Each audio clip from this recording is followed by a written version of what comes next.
It was already dark when she heard the sound. The kind of sound that makes you stop, that makes your heart skip just one beat. Metal scraping against concrete, water splashing, something heavy hitting the ground. She had been walking home from work like she did every night. Same route, same rhythm, headphones in, mind elsewhere. But this sound cut through everything. She stopped under the streetlight. The bulb flickered above her. Rain fell hard, drumming against the pavement, creating rivers along the curb. The street was empty. Cars had stopped passing an hour ago. The shops were closed, and the city felt like it was holding its breath. She looked ahead, and there, a few meters away, a man lay on the sidewalk. Her first instinct was to keep walking. That's what we're taught, isn't it? Don't get involved. Don't risk it. Call someone else. But something stopped her. Maybe it was the way he was lying there, not sprawled out, not dramatic, just crumpled, like someone who had simply given up. She took a step closer, then another, her shoes splashing through puddles. He wasn't bleeding. There was no pool of red spreading beneath him. He wasn't unconscious either. His eyes were open, staring up at the rain. But he was clearly hurt. The way his body was positioned, the way his breathing came in short, shallow bursts. Something was wrong. She ran, not away, toward him, her bag bouncing against her hip, rain soaking through her jacket. When she reached him, she knelt down. "Hey," she said, her voice louder than she intended. "Hey, can you hear me?" He turned his head slowly, looked at her like he wasn't sure she was real. His lips were pale, his skin cold to the touch. "I'm fine," he said. His voice was rough, broken, like someone who hadn't used it in days. "You're not fine," she said. He tried to sit up, failed, tried again, his arms shaking with the effort. "I just need a minute," he said. But a minute wouldn't fix this. She could see that. She pulled out her phone, tried to call for help, but the rain was too loud, the signal too weak, and when she finally got through, the line went dead. She looked around. No one, no cars, no witnesses, just her and this stranger and the storm. So she did the only thing she could think of. "Come on," she said, "my apartment is 2 blocks away." He looked at her like she was crazy, and maybe she was, but what else could she do? Leave him there? In the rain? In the cold? She helped him up, his weight leaning heavily against her, his arm draped over her shoulders. They stumbled forward together, one step, then another. The rain never stopped. Her apartment was small, a studio on the 3rd floor of an old building. No elevator, just stairs, narrow, creaking stairs. It took them 10 minutes to climb. By the time they reached her door, they were both soaking wet, exhausted. She unlocked it with trembling hands, pushed it open, and guided him inside. He collapsed onto her couch immediately, head back, eyes closed, breathing hard. She stood there for a moment, dripping water onto her own floor, watching this stranger in her home and wondering what the hell she had just done. "Wait here," she said, like he could go anywhere.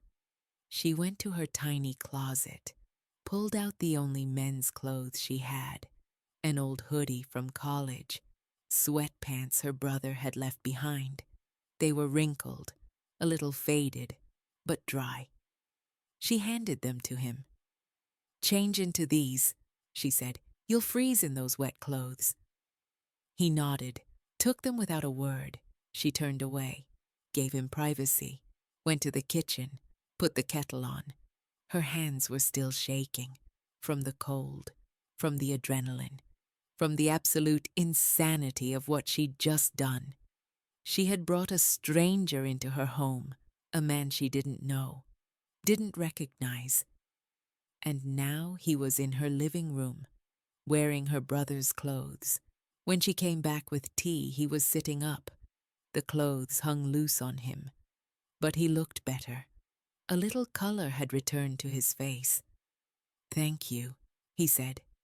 She set the cup down on the table. "You should drink that," she said. He looked at it, picked it up, held it between his hands, but didn't drink. "What happened to you?" she asked. He stared at the tea. "I don't know," he said. And the way he said it wasn't a lie. It was confusion. Real, genuine confusion. "What's your name?" she tried. He opened his mouth, closed it, opened it again. I don't remember." She sat down across from him, studied his face. He looked mid-30s, strong jaw, dark hair plastered to his forehead. No visible injuries, no signs of trauma, just exhaustion and fear. "Do you have a phone?" she asked. He shook his head. "Wallet?" Another shake. "Anything?" He looked down at his wrist, and that's when she saw it. A watch, expensive looking, but the face was cracked, the hands frozen at 9:47. "Just this," he said quietly. She leaned forward. "That's a nice watch." He looked at it like he'd never seen it before. "I guess," he said. But there was no recognition in his eyes, no memory, nothing. She let him sleep on the couch that night, gave him a blanket, a pillow, turned off the lights, and went to her bedroom. But she didn't sleep. How could she? There was a stranger in her living room, a man with no name, no memory, no past. She lay awake, listening, waiting for, she didn't know what.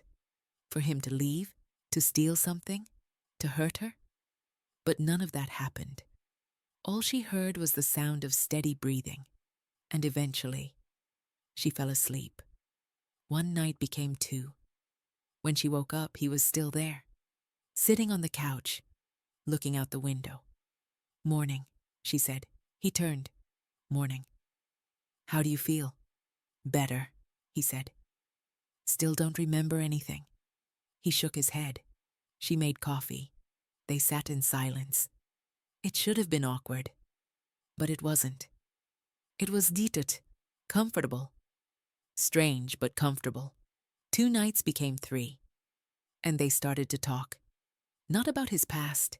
He couldn't remember that. But about other things. She told him about her job, about her family, about the book she was reading. He listened, really listened, in a way most people don't. And when he spoke, it was about small things. The way the rain sounded, the taste of coffee, the feel of a warm blanket, like someone experiencing the world for the first time. On the 3rd day, something changed. She came home from work, and the apartment smelled different. "What is that?" she asked. He stood in the kitchen, wearing an apron she didn't know she had. "I tried to cook," he said. "Tried? Yeah, it's not good." She laughed, actually laughed, and he smiled. It was the first time she'd seen him smile.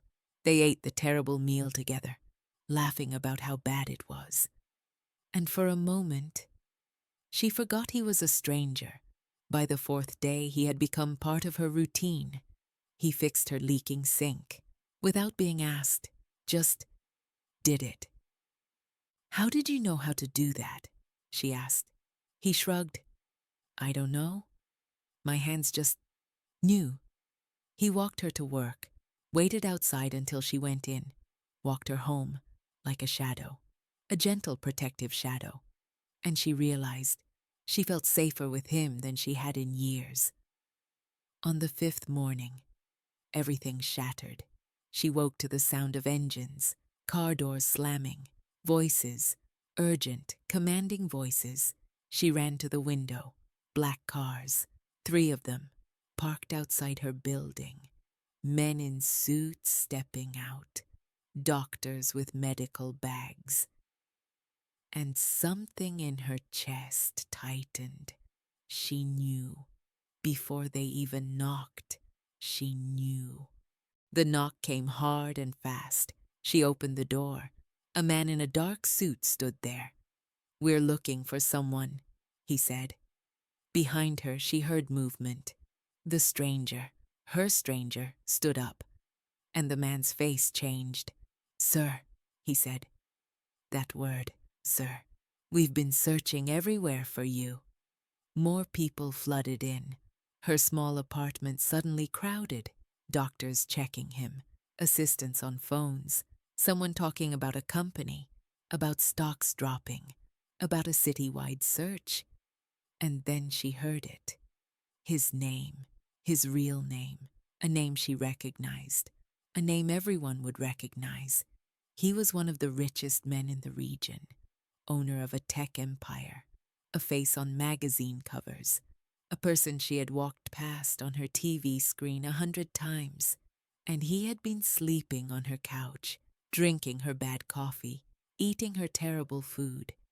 She stood in the doorway, barefoot, silent, watching these people swarm around him, around the man she thought she knew. He turned to her, and their eyes met, and for the first time since she'd found him, she saw fear, real, deep fear, not of the people, of losing her. "I didn't know," he said, his voice cutting through the chaos. Everyone stopped, looked at him, looked at her. "I didn't know who I was," he said again. She nodded, because she believed him. But it didn't matter. The world had found him, and the world didn't care about rain-soaked nights, or terrible meals, or moments of comfort. The world wanted him back, and the world always wins. They took him, gently, professionally, but they took him. He looked back once, just once, as they guided him out the door, and then he was gone. The cars left, the voices faded, and her apartment was silent again, empty, like he had never been there at all, except for the fixed sink, the folded blanket, the cup of tea he never finished. Days passed. She went to work, came home, went through the motions, but everything felt hollow. She had known him for 5 days. 5 days. That's all. But it felt like she'd lost something bigger, something irreplaceable. Weeks passed. No message, no call. Of course not. Why would there be? He had a life, a real life, and she was just the woman who helped him when he had nothing. Until one evening, a knock on the door. Soft, hesitant, she opened it. And there he was. No suits, no cars, no assistants, just him, in a simple jacket, jeans, looking nervous. "I didn't fall for you because you saved me," he said. No greeting, no small talk, just that.